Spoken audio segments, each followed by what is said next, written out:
underlying aspect of the ascension of many of these men was the conflation of the African and black identity. While many of these men were mulattoes passing as white, and even several with non-indigenous American roots. It is a matter of fact, non-American blacks were at the forefront of black Hegelian deception in the early 20th century, as the quasi-leading voices of black America were tokens funded by Zionist, Jewish, first and second generation immigrants. Du Bois, although American-born, was the offspring of Anglo-Dutch French immigrants. His greatest adversary, Marcus Garvey, was a Jamaican-born immigrant who proposed the idea of American blacks going back to Africa as though the entire black population of America had been a product of the slave trade, as did Du Bois. But nothing could be further from the truth. Du Bois has been proclaimed a Pan-Africanist by modern historians. This he and Garvey shared in philosophy, but their ideologies concerning the methods for black improvement were in conflict. These two men had numerous public spats. Perhaps Du Bois is best known for his contribution in the founding of the NAACP, the National Association for the Advancement of Colored People. But Du Bois wasn't the sole founder or source of funding for the NAACP. In truth, the NAACP was a predominantly Zionist white organization from its very inception. All of its officers, with the perverse hybrid exception of Du Bois, were either white abolitionists or Jewish, and Du Bois' role was merely as a public relations figurehead with no executive authority. The organization would go on to recruit several other Jewish leaders for pivotal roles within the organization. The NAACP would even recruit funds from Jacob Schiff, a German Jewish financier for the Rothschild family, whom had ironically funded communism and the Bolshevik Revolution. One of Schiff's major contentions with the Bolsheviks was their apparent anti-Semitism. But of course, the leaders of the Bolsheviks themselves were Jews. Vladimir Lenin, Leon Trotsky, even Stalin and Karl Marx had changed their names to conceal their Jewish identity, and then posed as revolutionaries and anti-Semites before the world, funded by the propaganda machine that has now amalgamated itself into the NAACP. And this transmutation would not become more apparent than when Du Bois proclaims himself a communist. This was a direct result of his dealings with his Jewish contemporaries, who encouraged Du Bois endlessly to present anti-Semitism and racism under the same light. Although Du Bois was supposedly working for the advancement of black people, he was well insulated within the ranks of non-blacks as the face for their coercive pitches to the masses. To describe him as a Marxist would be an understatement. Even after the age of 90, Du Bois was still endorsing communism, such an un-African philosophy for a self-proclaimed Pan-Africanist.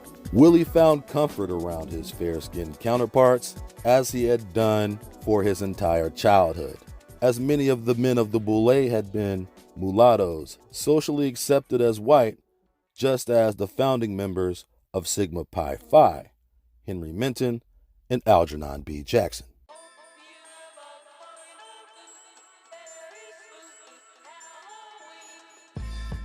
Passing for white was obviously a theme for the inaugural class of Sigma Pi Phi, resembling more of a mayonnaise convention than a society of strong black men.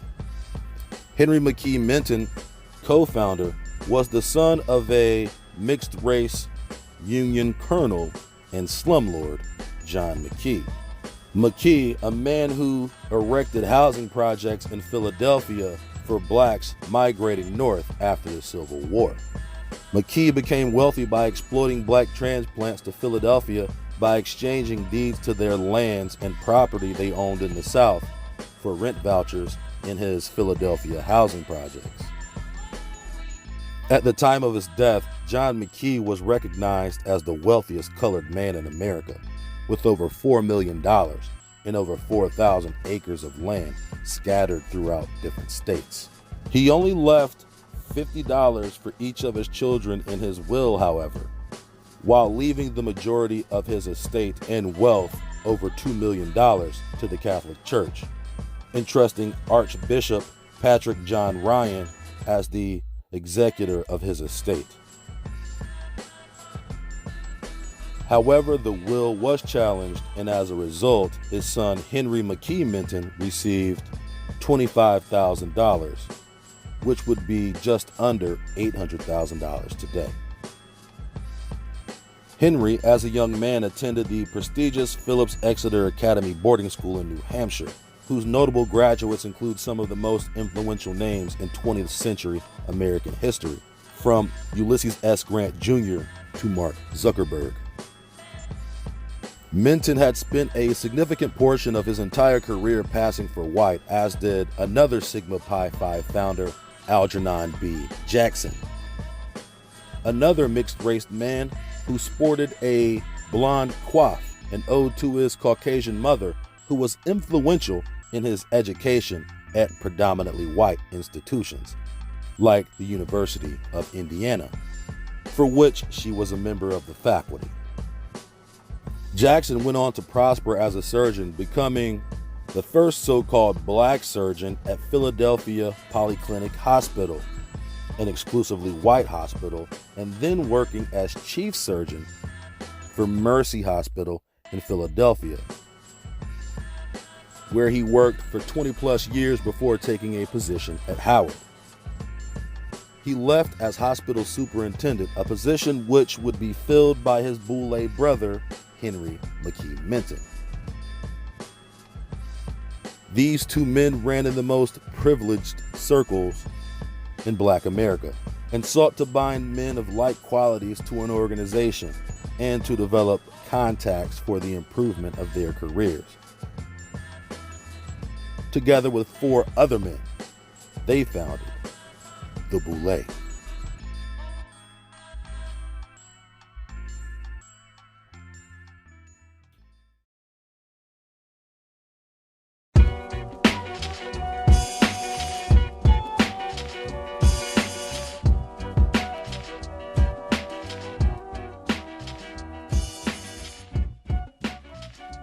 Another face in this frilly flock of Philadelphia physicians was perhaps the blackest of them all, Little Dick Warwick. The Warwick family, another prominent Negro family in Philadelphia, whose roots were also tied to the abolitionist movement and the creation of the African Methodist Episcopal Church. As a result of their relationships and roles in abolitionist reformation, which included the Christianizing of blacks through the Methodist Church, this small Negro contingent out of Philadelphia was considered the Black American aristocracy. After the group's establishment in 1904, the Boulè later expanded into Chicago in 1907 and Baltimore the following year in 1910, expanding south to Memphis and later into cities like St. Louis, Kansas City, Detroit, and Atlanta. Being considered for selection into Sigma Pi Phi was contingent first upon education and then excellence in one's field. But probably the most important qualification was legacy. For 2 decades, the Boulè aggressively recruited all of the most prominent black families and professionals across the country for membership, hoping by which they could establish a black hierarchy.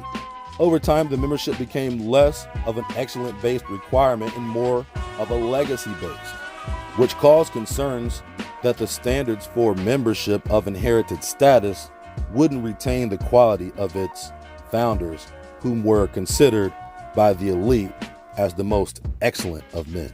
Yet, to be fair, all of the founding members of the Boulè had also inherited legacy status through societies founded prior to the Boulè, such as the Ugly Club in New York and the Free African Society in Philadelphia. The Negroes of the Northeast sought to separate themselves from the so-called lower-class Negroes, and the Methodist Church would make over the paupers of the plantation into the princes of the pulpit. Two of these princes of the pew were Richard Allen, founder of the African Methodist Episcopal Church, and Absalom Jones.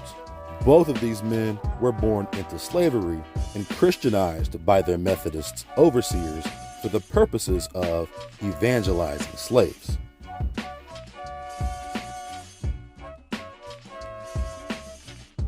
In 1787, these men found the Free African Society, which at its inception was a religious institution which led to the establishment of the first independent black church in America. Richard Allen was born a slave on the plantation of prominent Philadelphia politician and Supreme Court Judge Benjamin Chew, who also had been a close personal friend of George Washington. Richard Allen was eventually sold to Stokely Sturgis, a white Methodist abolitionist, and while under the thumb of Sturgis, Richard Allen became a Methodist and began spreading gospel to the enslaved blacks. Eventually, Allen became a preacher at St. George's Episcopal in Philadelphia, a predominantly white church, but his services were restricted to sunrise sermons. This was around the time he and Absalom Jones founded the Free African Society, although he nor Jones were born free or African. At the root of their Christianization was slavery, and at the root of their slavery were men teaching them religion. But what was at the root of the men teaching them religion? Christianity wasn't inherently African, so why were these men amalgamating European philosophy with African identity? Did these men have any credible historical foundation for such claim? Both men born slaves in Delaware and taught their history and religion by whom? So what expectation should one have for Negroes who were indoctrinated by their oppressors to the point of claiming false identity to justifiably found something considered independent and black? The black bourgeoisie of Philadelphia were a product of abolitionist Christian propaganda, whose purpose is to keep the black masses in a state of perpetual confusion and ignorance. What better way than teaching Christianity to house niggas, and then having some of those house niggas propagate the black masses with futile race rhetoric from docile, dainty Negroes who despise their own people? The mindfuckery is extremely well calculated. Create a class of uppity conformist Negroes and use your resources to champion these individuals as the brightest and best.